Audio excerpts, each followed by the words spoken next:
Good evening, everyone. Welcome to the Majors and Quinn Facebook page or YouTube channel, wherever you are watching. My name is Annie. I am the events coordinator at Majors and Quinn, which, if you are unfamiliar with us, is an independent bookstore based in Minneapolis, Minnesota. So we're very pleased to be bringing you a local virtual author event this evening. We're very pleased to have Carol Dines in the studio to talk about her new book. Her new book of short stories. So you'll be hearing from Carol some portions of that book, and she'll be in conversation with Luke Hankins, who is the editor of Orison Press. And I'm going to just do a quick introduction of the two of them and let them get to it. First, a couple housekeeping things. If you're interested in ordering the book, which is called This Distance We Call Love, please give us a call. I will put the phone number in the chat. We are open until 10 p.m. Central, so you have plenty of time after the broadcast ends to give us a call and snag your copy. And we are happy to ship anywhere, so whether you're watching from the Twin Cities area or anywhere in the world, we ship internationally as well. But if you are watching locally, we do have next day pickup. So you can also call us, order your book, and it will be ready for you tomorrow to pick up at our convenient back door, which is the bright red garage door in the alley behind our store. So you just have to drive up, no hassle, super easy. And then if you want to read a little bit more about the book, I will also drop the link to the book on our website as well. So please allow me to introduce our speakers tonight. Luke Hankins is the founder and editor of Orison Books, a nonprofit literary press focused on the life of the spirit from a broad and inclusive range of perspectives. Also serves as an associate editor at Asheville Poetry Review. Thank you so much, Luke, for being here for this conversation. And of course, we have author Carol Dines, who is the author of fiction for adults and young adults and is a recipient of the Judy Blume Award, as well as Minnesota and Wisconsin State Art Fellowships. Dines received a BA from Stanford University and an MA in English from Colorado State University. She's taught writing to all ages at universities, colleges, and public schools in Colorado, Florida, Wisconsin, and Minnesota. And of course, she lives in Minneapolis with her husband, Jack Zeitz, and their standard poodle. Thanks so much for being here, Carol. Thank you all for being here. I can see you in the chat already. Speaking of the chat, you should absolutely talk to one another. Let us know where you're watching from. And if you have any questions for Carol and Luke, we will take a few questions at the end of the hour. I will be back to go through the questions with you. So you can type those at any time that they come to you so you don't forget them.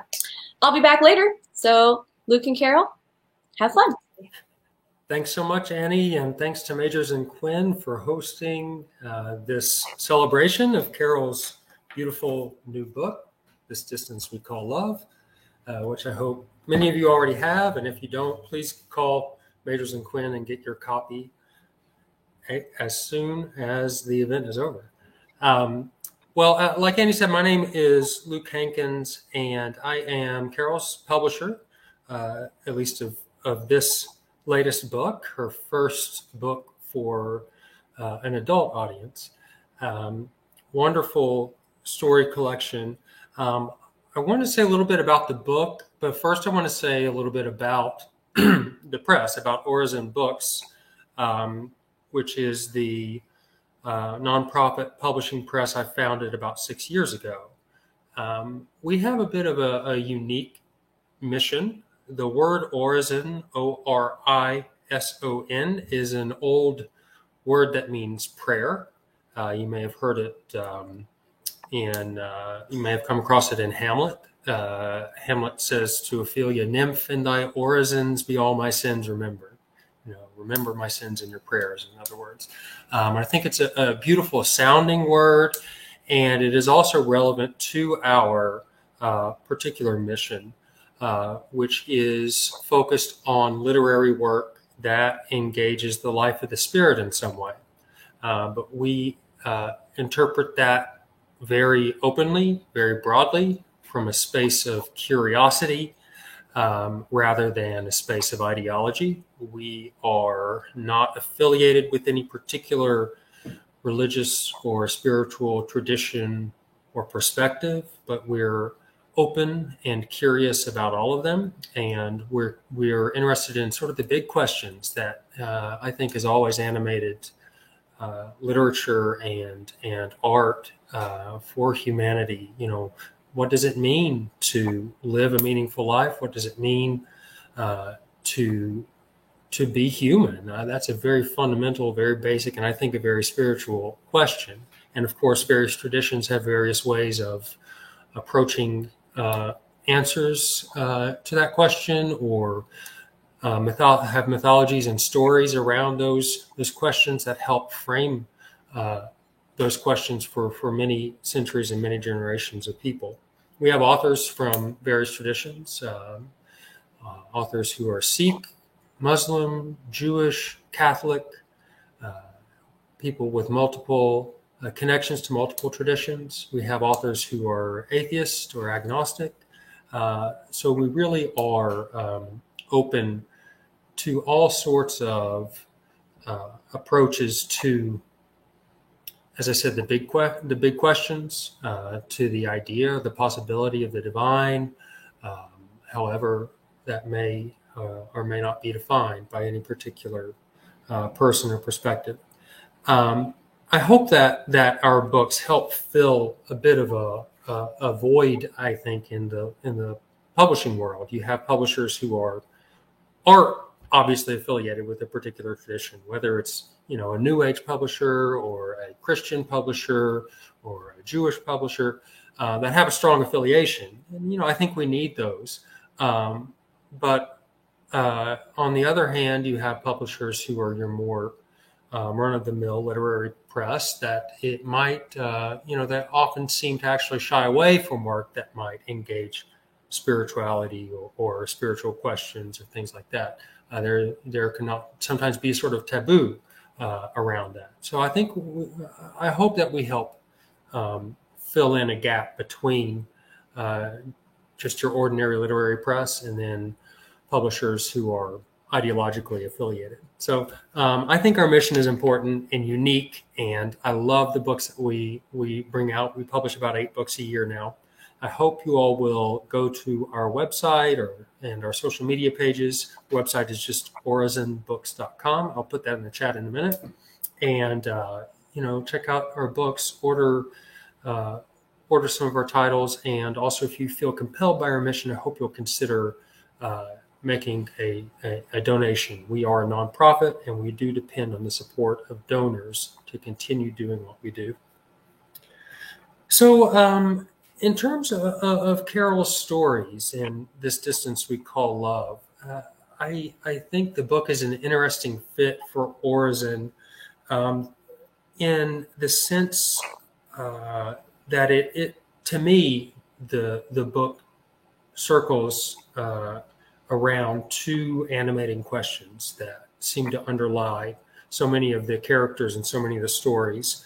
And this is just my personal take on the book. Others might see things, in a different way. But to me, one of those big questions is what makes us who we are. A lot of the characters in the book wrestle with that. Is it your genetics? Is it your family or your adoptive family? Is it the friends and relationships and lovers that you choose in your life? Is it your life choices and your decisions? Or is it something, larger and more mysterious, something larger than the sum of all those parts? And that seems one of the big animating questions. What is it that makes each of us who we are as human, as an individual, and I would say as a soul. I don't know if Carol would use that term, and it doesn't matter, but to me, that's one of the questions that these stories evoke. The other question to me is what can truly be shared between individuals, between humans. All of these characters in the book, like us in the real world, are living in community of some sort, whether it's with a small group of people or a larger family or a larger group of friends. And as these characters move through events and experiences in their lives, they come up against these sort of places where they either experience a connection that they can't really explain, or they sort of long for or wish for a deeper connection than is actually there, and they sort of are dreaming of a connection that might not actually be possible. So whether it's grief or whether it's a response to a spiritual tradition, like a silent meditation retreat, or just your feelings and reactions to life, how deeply do our human connections go, and how much are we interconnected inextricably, but also what are the limits to those connections? So those two questions seem to be at the heart of all of the work in this book. And so it's not really the subject matter in terms of, there are some characters who talk about God, or ask questions about God, or talk about their family's religious history, or like I mentioned, there's a character who goes to an ashram and silent meditative retreats. There's some surface level spiritual subject matter, but that's not, to me, what makes these stories spiritual. It's those animating, deep, profound questions about human existence that I've been trying to articulate. But I will be quiet now. Carol's stories articulate those questions in much profounder and better ways than I can, and I'm very happy to welcome her now to read from this beautiful book. Thank you, Carol. Thanks, Luke. I really appreciate that. And with that, I'm going to read from two stories tonight. The first one, well, first of all, before I read, I want to thank Annie and Steph and Majors and Quinn for hosting this tonight. I don't want to forget to do that, because Majors and Quinn has been a lifeline to writers in this community, especially through the pandemic, but always. And really want to encourage people to buy my book, but also other books from our local bookstore. I also just want to take a moment and thank my writing groups and friends and family for showing up. And it does take a village to write a book. So with that, I'm going to begin reading. The first story came to me after listening to a radio show about anxiety disorders in children pertaining to climate change. And this story kind of goes into how we educate children around climate change, but it mostly goes into parenting differences. And I think this is something that families have felt a lot through the pandemic. There have been a lot of parental discussions about how much we quarantine and how much we wear masks, and discord between parents. And I thought this book, or this story, was relevant. So I'm going to read the beginning, and then I'm going to move into a scene in the middle that really brings out the parental differences. Grace's mask. 3 weeks into the school year, Nina watched her daughter on top of the jungle gym making orangutan sounds. Eat, eat, kicking her feet at two boys trying to climb to the top. You're hogging it, Pete, Grace's classmate, yelled from the lower rung. You have to give us a turn. But Nina's daughter exerted more kicks, and Grace's granite eyes lifted, staring across the treetops. She loves it up there, doesn't she? Heather, Pete's mother, approached Nina. My son wouldn't mind a turn. We're leaving anyway, Nina smiled, a stinging smile. Heather was PTA president with close ties to the principal and teachers. It wouldn't serve Grace's interest to alienate the school's most powerful parent. Nina waved, signaling Grace it was time to leave. Walking to the car, Nina carried Grace's backpack. As they passed through the playground gates, Grace leaned over to gather 2 handfuls of fallen leaves on the ground. She kissed them, then dropped them at her mother's feet. That's how orangutans greet strangers. All her life, Nina had heard the term a mother's intuition. And her own intuition began ringing alarms the first week of school, when Grace's teacher sent home a note. For this year's class project, fourth graders have adopted a Sumatran orangutan named Lucy. Students will have the opportunity to Skype weekly with a biologist filming Lucy in her natural habitat, allowing students to see how scientists work on the ground to protect critically endangered species. Questions? Email me, sarahbethridesbikes@lakeschool.com. Nina had doubts about Sarah Beth Rides Bikes, doubts about anyone with bicycles tattooed all over her neck, arm, and legs. But Nina kept her doubts in check, having insisted to her husband 4 years ago this was the right school for Grace. Sarah Beth Rides Bikes wore skinny jeans rolled up at the bottom, socks with faces of cats, black lace-up tennis shoes. Her hair rose like a wheat field above her round face, long earrings swinging when she played the guitar, her brassy voice carrying through open windows to parents standing outside the school. At home, Nina ignored Grace's mask, the mask her daughter had made in art class the first week of fourth grade. Each afternoon, her daughter donned the mask as soon as they walked in the back door. Maybe it was Grace's red hair, but the mask gave her daughter an uncanny resemblance to an orangutan. Grace's red curls falling around the mask, gray eyes peeking through eye holes, papier-mâché puckered mouth. Eat, eat. Grace walked on all fours through the kitchen, swinging her torso through her arms, launching herself onto the couch. At first, Nina and Ben had laughed. At first, they believed their daughter was doing it to make them laugh. But Nina stopped laughing when Grace's charade showed no signs of ending. And instead, her daughter began insisting on the same diet orangutans ate, grapes and almonds and seeds she pushed through the mouth hole of her mask. We're going to Skype with Matthew again tomorrow, Grace told her mother. He lives in the rainforest and sleeps in a hammock that zips. I'm going to stop mid-scene. I'm going to go to the middle of the story, and I'm just going to fill you in. Grace begins to be teased about her identification with Lucy the orangutan. And her mother and father continue to worry, and she doesn't want to have a birthday party because she doesn't feel she has friends. She's being teased too much. A week later,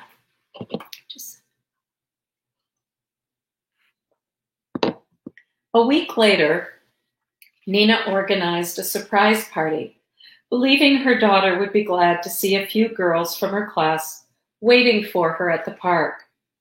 And too, because Nina wanted Grace to be invited to other girls' parties. She called the mothers and asked for small donations for Lucy in lieu of presents. She arrived at the park early to secure a picnic table on the hill. Unpacking veggie brats, veggie chips, coleslaw, potato salad, and cake. At 6 o'clock, there would be a concert by the Primitives. The park was packed with families. Children ran up and down the hill, chasing each other through a sea of blankets, coolers, picnic baskets. Grace arrived in her father's car and, seeing her classmates, stayed inside. Only when her father opened the passenger door did Grace climb out, arms folded across her chest like armor. The girls ran down the hill, making a show of their friendship. Happy birthday, Grace. They hugged her and led her back to the table, where their cards were stacked beside the cake. Your mom said no presents, they explained. Instead of presents, Nina told her, I asked for donations for Lucy.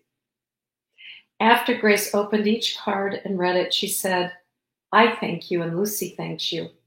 When she had finished opening the cards, she stacked them neatly in her mother's purse, glancing at the helium balloons her mother had attached to the legs of the table. You shouldn't buy balloons, Mom. They pop and shred, and then birds eat them and die. We're not going to let them pop, Nina smiled, sensing a meltdown. Go have fun with your friends while your father grills the brats. Grace's eyes filled with tears. She leaned close and whispered, "They don't like me." "Honey, of course they do." Grace shook her head, staring past her mother toward the lake. Sailboats tacked in the wind, scent of French fries and walleye burgers drifted up from the concession stand, and while the band set up on stage, loudspeakers played piped-in music. Her friends were kicking a soccer ball back and forth at the bottom of the hill. "Sweetie," Nina whispered, "you used to have fun. Last summer you had fun." "No," Grace shook her head.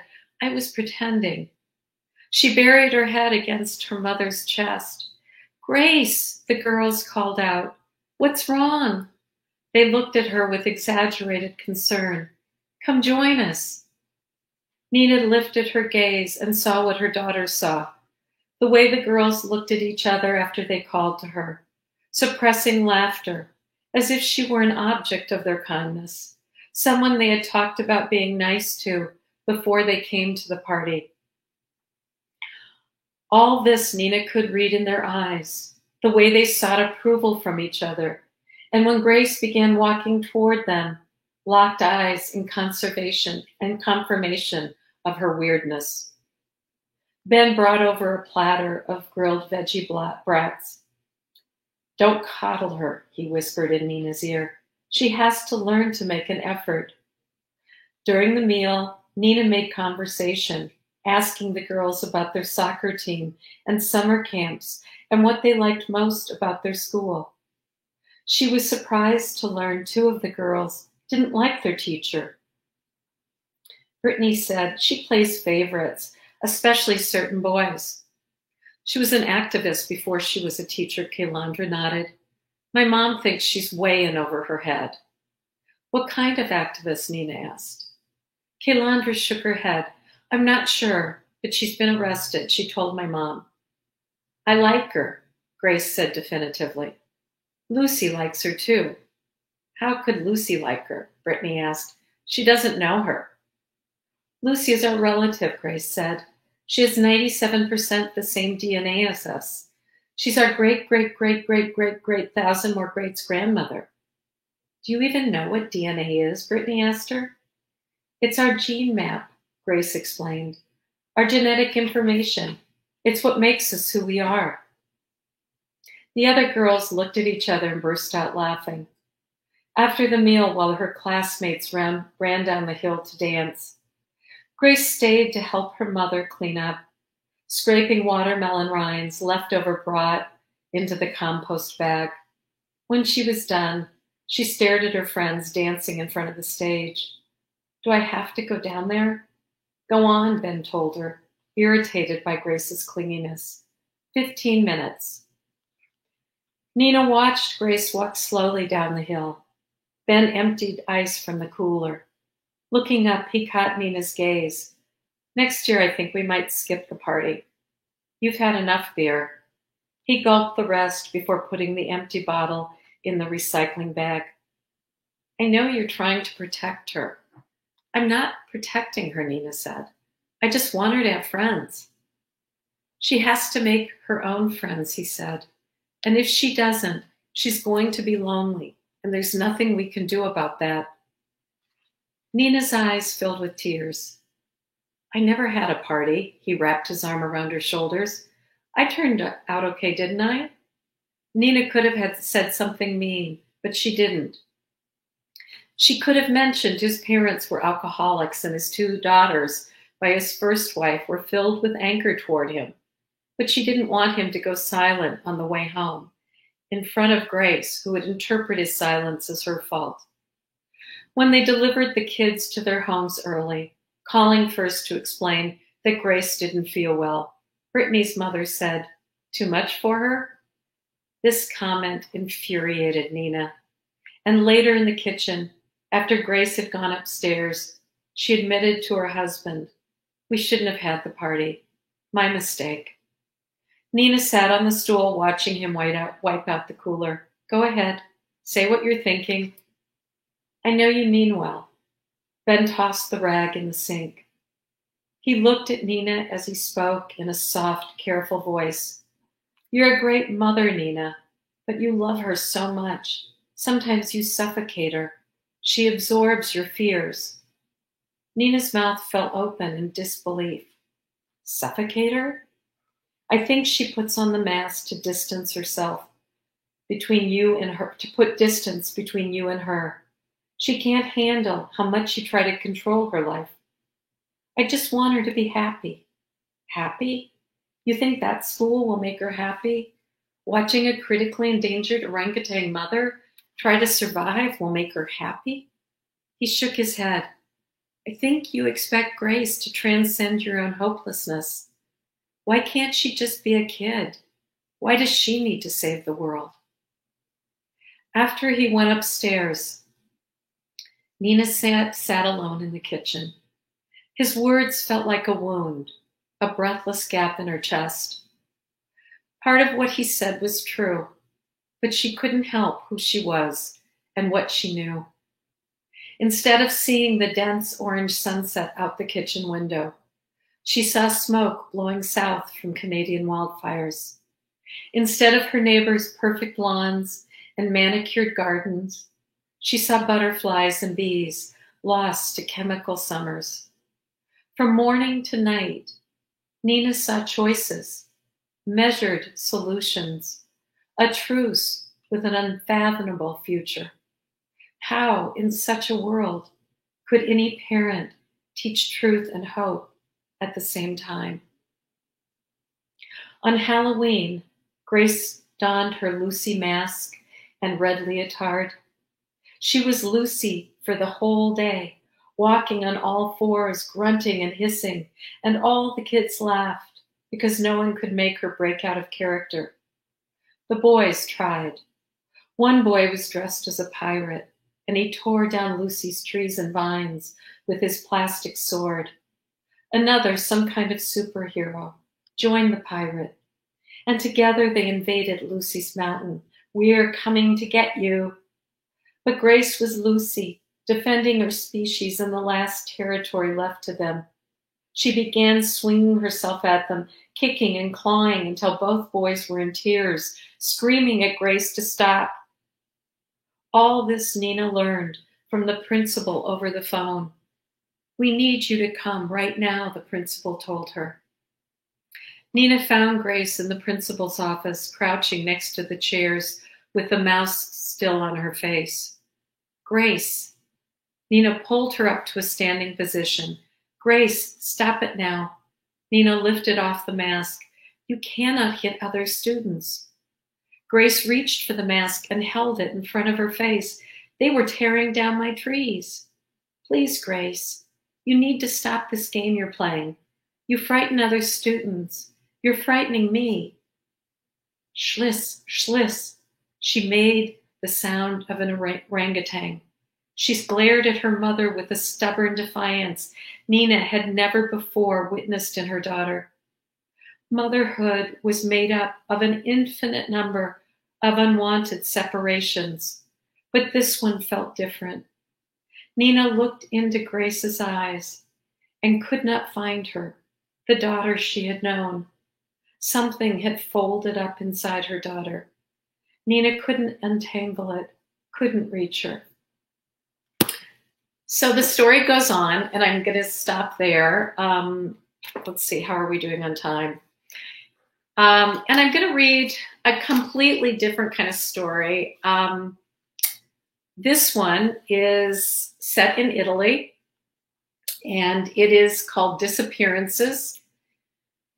And in the story, I was trying to show a family that is overseas for the father's sabbatical, and they're in a whole new environment and how it changes each of them separately. Disappearances. Nearing the end of my father's sabbatical year in Florence, my mother convinced him to rent a house in the mountains. She slid the holiday homes brochure on top of his computer. This one has a ping pong table and a waterfall. It was June 1994, and I had just turned 11. Northern Italy had been deluged by months of rain, causing mudslides and avalanches. But until we arrived in the mountains, soldiers waving our cars around roadblocks, my mother hadn't realized that the house we'd rented was at the epicenter of destruction. She stared at the small cement house, mountain rising steeply behind, waterfall roaring 30 feet away, and told me, "Leah, you're not to go near the waterfall unless we're out here." Across the valley, half a mountain had been amputated by heavy rains. Trees washed down the slope, houses buried in mud. The waterfall's constant roar was loud, but not loud enough to block the sound of controlled explosions set off to prevent further landslides. In the distance, chainsaws whined as soldiers cleared fallen trees. Each morning, I followed my parents up the mountain, a daily trek for gelato at the bar near the summit. Wooden crosses dotted the path along the road, some with small bouquets of plastic flowers. Outside the bar, we sat on the wall overlooking the valley and licked ice cream cones. Bees hovered above the violet blossoms. The world smelled of sour, trapped water. One morning, a week after we'd arrived in the mountains, my father's cell phone rang, and he fumbled to open it. He'd only recently bought a cell phone, presumably to talk to his editor in New York while we were on vacation. He flipped open the phone, then closed it, shaking his head, telling us he'd been cut off. "Who was it?" my mother asked. "My editor." She stared at him from behind dark glasses. "But she just called a half hour ago." My father looked past us toward the road, a worried gaze, something different in his eyes, something that hadn't been there before. "Wait here," he told us. He was going to the village church, where reception might be better above the trees. He didn't come back. We had moved to Florence the previous August, renting an apartment on the first floor of an old villa. Entering through a red wooden door, we faced the kitchen with table and chairs and wood-burning stove, the only heat source for the 3-bedroom apartment. My parents did not fully register the small size of the icebox, the oven that had to be lit with matches, the steep hill they would have to climb, carrying bags of groceries and heavy water bottles. Nor had the reality of heating with wood set in, my mother's asthma triggered by smoke. What charmed them was the eccentric landlord, Giancarlo, a ceramic artist who owned the villa and lived in the grander quarters above us. Right away, he insisted on giving us a tour of the garden, drawing our attention to the posted sign, "Renters are not allowed in the garden without permission." He led us through the labyrinth of olive and lemon trees, bougainvillea full of pink blossoms. Tiered stone paths opened onto patios, each containing a diorama, foot-high ceramic figures portraying scenes of a family, mother, father, and son, in a hospital room, dining room, kitchen, bedroom, and finally a train station where the son stood alone without his parents. My mother was American, my father Italian, Giancarlo spoke in a halting voice. They resided here in Florence. "Here in this villa?" my mother asked. No, over there," he stammered, pointing toward the hill known for its large palazzos. "They disappeared when I was 7. He kept his gaze averted when he spoke.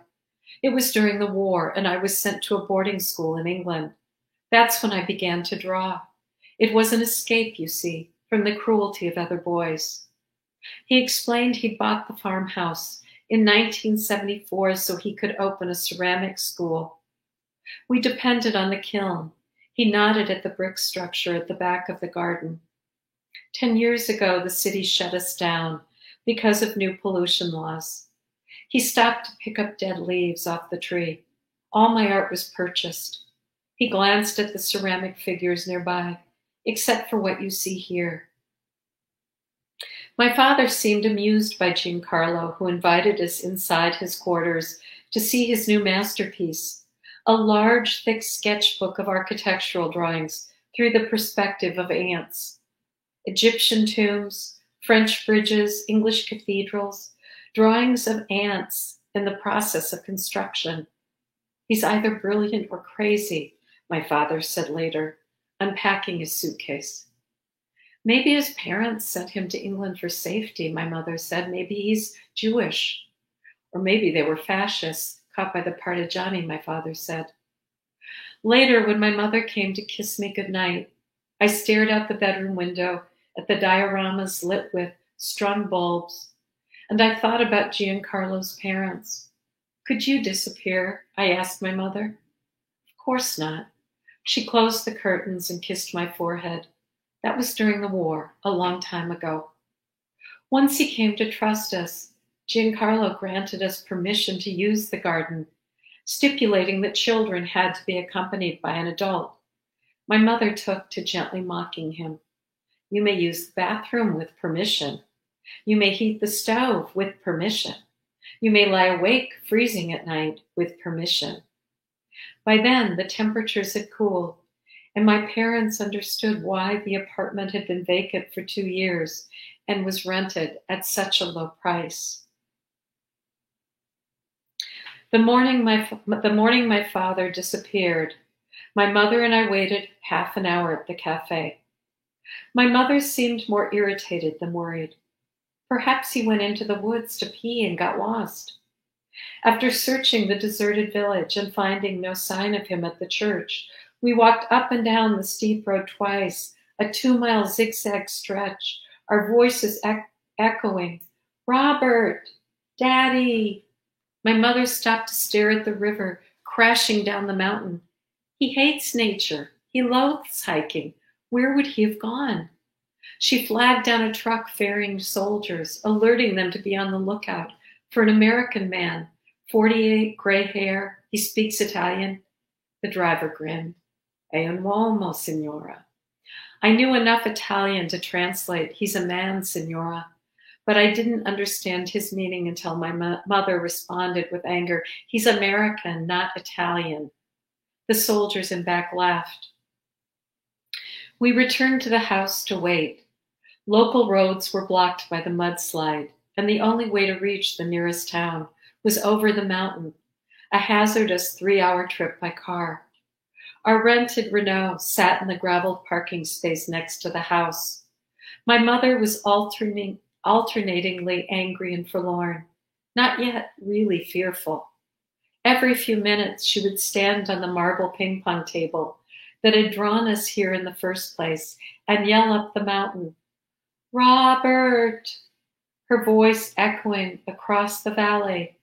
Oh, Bert, Bert.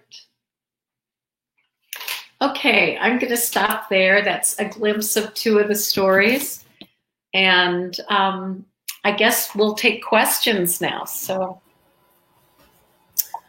thanks so much, Carol. What a beautiful reading, and from a beautiful book. I thought I might ask a quick question or 2, and if anyone else has a question for Carol, please put it in the chat. First of all, it's notable that this is your first published book for an adult audience. I'm curious how long you've been writing these stories in this book, and whether your work on young adult books preceded these stories, or if these have been in the works all along. I started them about 4 years ago. So they haven't. Oh, wow. Yeah. So I decided I still love writing for young adults. And I would say that. Well, and you have another young adult book coming out next year, right? Right. Yeah. And I would say that my young adult work is somewhat crossover, that I often, especially The Queen Soprano, but I was really wanting a different, the freedom to write for adults, because I think that writing for young adults, there are certain genre expectations. And so this collection started, all my work seems to be about boundaries in relationships, and I wanted to explore it through adult voices. And I sort of wrote down one day that I wanted to explore the tension between the demands of relationships and the demands in ourselves to keep growing. And that was sort of my theme as I began working on them. Yeah, that absolutely makes sense. And the sort of the way that one sort of has to give up something of oneself in order to have a significant relationship, or one at least begins to question, whether you are giving something up of yourself or changing something about yourself in order to maintain that relationship. And I certainly see that sort of dilemma in your characters. The chat has got a few questions here. One of them is, how do you so deeply get into the heads of your many different characters? I think it's because I really love all my characters. I love the men and the women, the mothers, the daughters, the sisters. I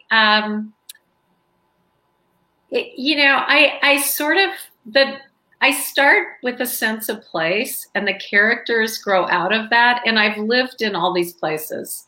So, or I've traveled to them. So Mexico I've traveled to, and one of the stories, the mother-daughter story, takes place in Mexico.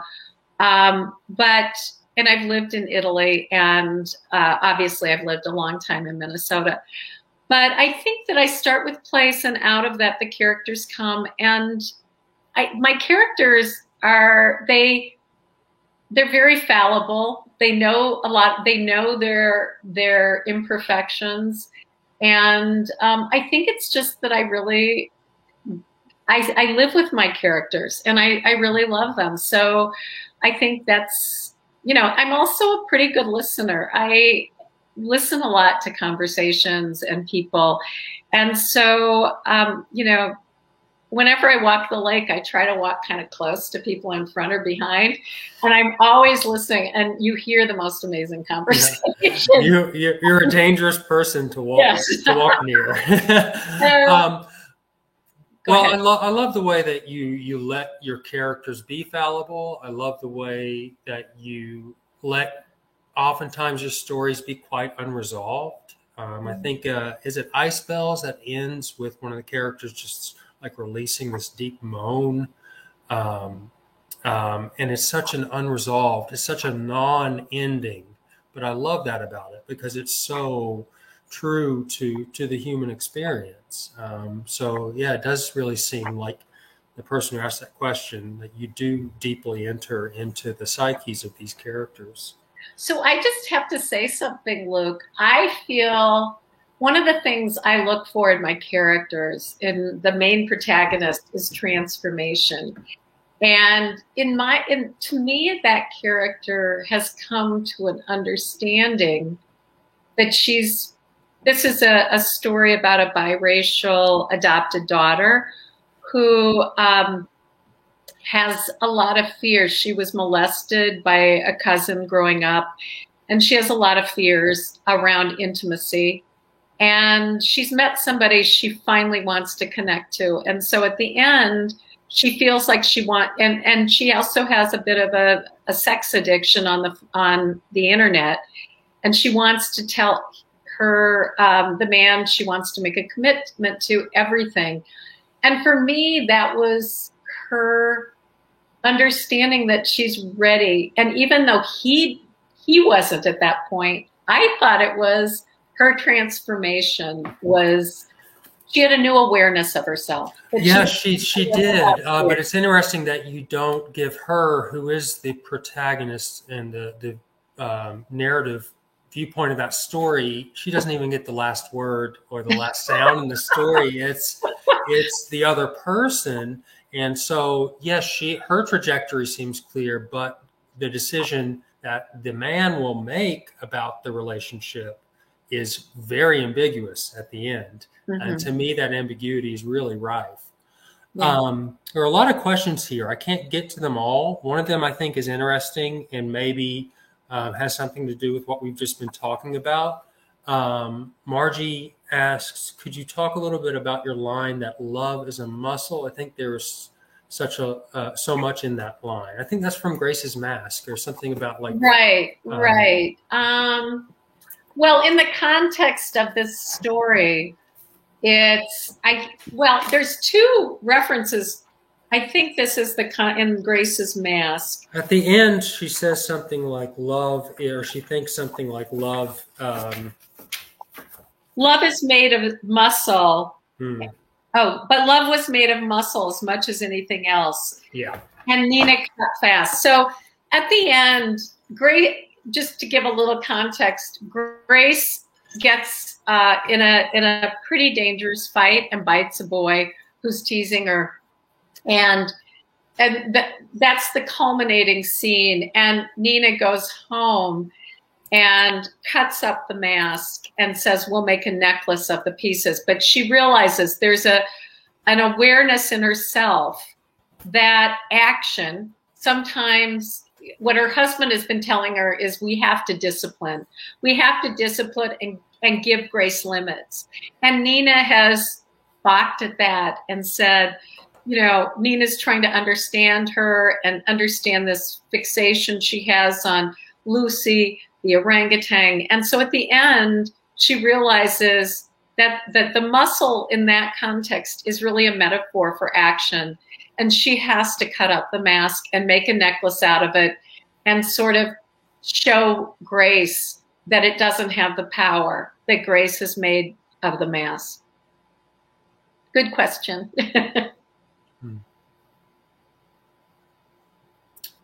Someone's asking whether you work on stories simultaneously or whether you focus on one at a time. I would say several of these stories I worked on simultaneously because I would get critiques of them and put those away and move on, work on another. And I have a lot of other stories that didn't make this collection that originally were part of it.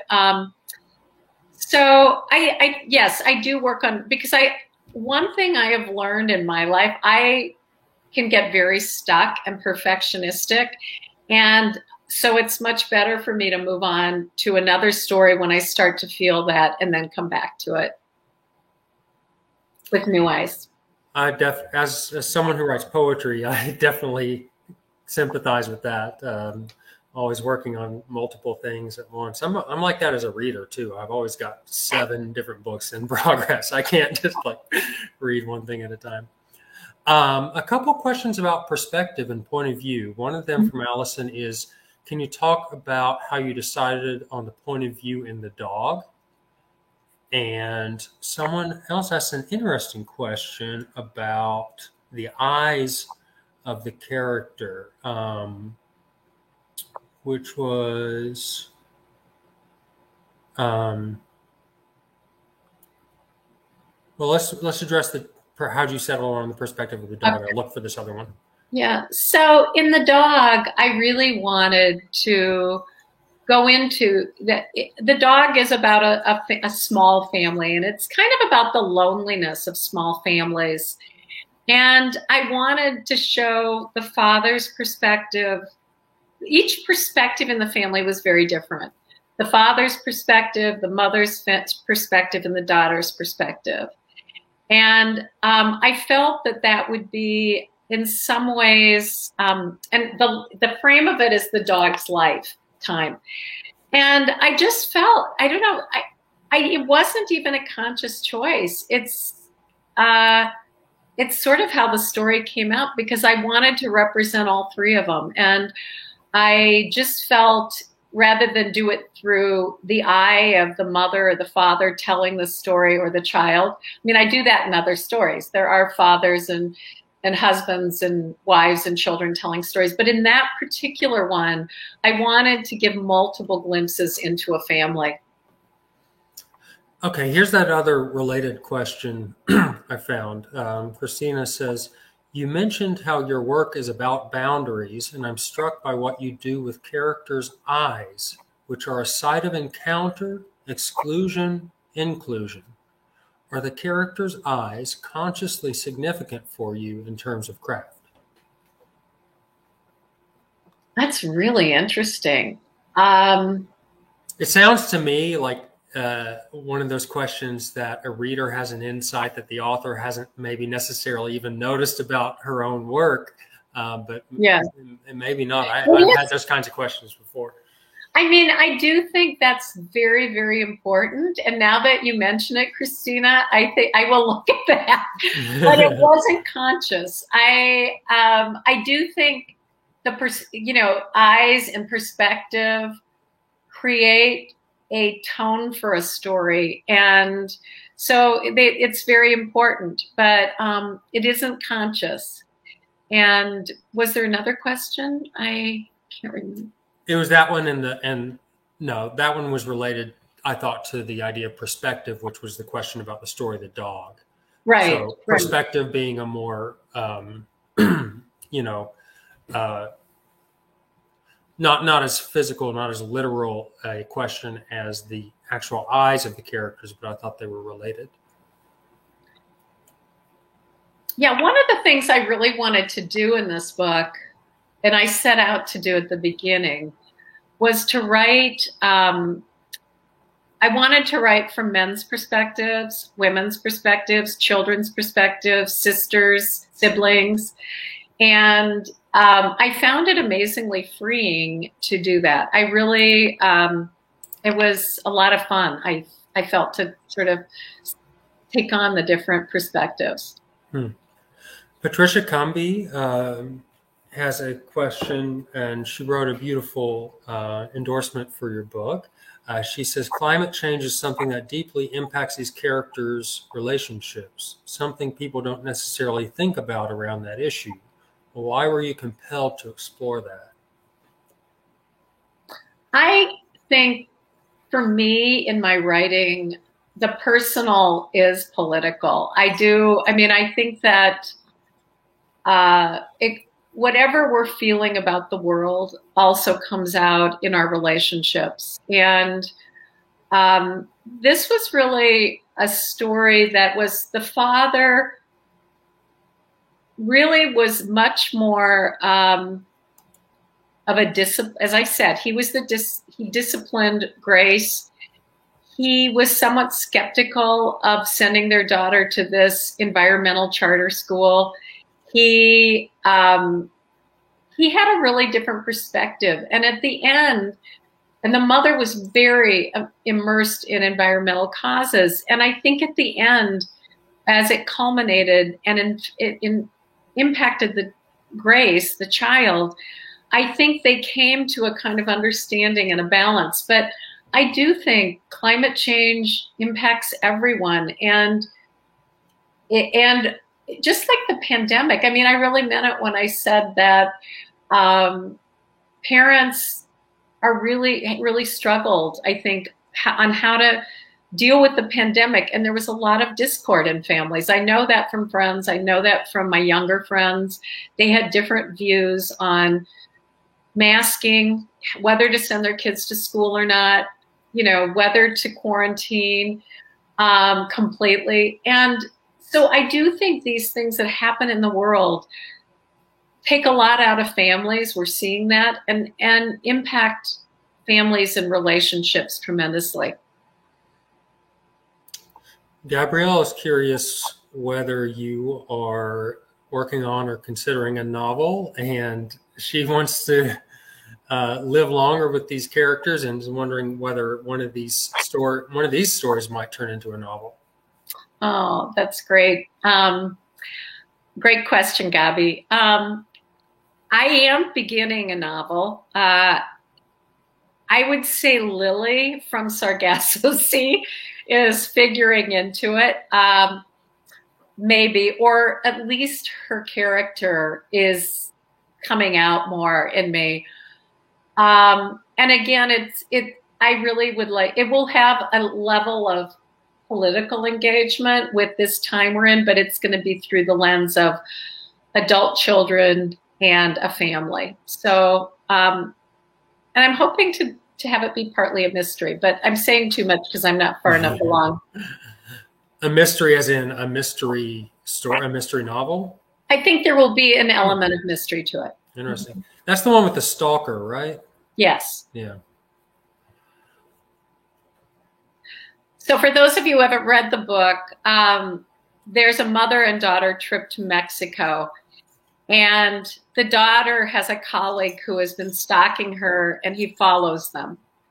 And it's called Sargasso Sea, which is the only sea in the world without a boundary.